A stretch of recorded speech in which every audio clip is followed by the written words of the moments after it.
আপনার কোনো ভিডিওতে যদি সাউন্ড কপি ধরে তাহলে দেখেন সেভাবে সেটা কিন্তু এখন আপনার রিমুভ করে দিতে পারবেন ডিলিট ছাড়াই। ডিলিট করতে হবে না। সেই ভিডিওতে আপনি সুন্দর একটা মিউজিক লাগিয়ে দিবেন। স্ক্রিনটাকে ফলো করুন, এমনিভাবে কাজ করুন। আপনি সেই ভিডিওটা নিয়ে আসবেন। এখান থেকে এই যে নিচে দেখতে পাচ্ছেন 3 ডট আইকন আছে, এই 3 ডট আইকনে চাপ দিবেন। তারপরে অপশন চলে আসবে।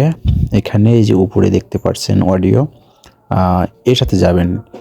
এখানে গেলে আপনার এই যে তারপরে কনফার্মে যাবেন, ঠিক আছে? কনফার্মে গিয়ে আপনার যে লাইসেন্সকৃত মিউজিক, তবে এখানে একটা কথা কি, আপনার যদি অ্যাড অন রিলস এই সেটআপটা না পান এবং মিউজিক যদি লাইসেন্স না পান তাহলে কিন্তু এখান থেকে দিলে আপনার কপি ধরবে।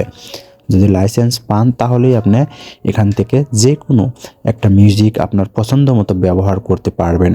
তবে আরেকটা জিনিস কি, এখান থেকে কিন্তু মিউজিক দিলে যদি আপনি লাইসেন্স পান তাও আপনার রেমিটেন্স কিছু শেয়ার করতে হয় কিন্তু।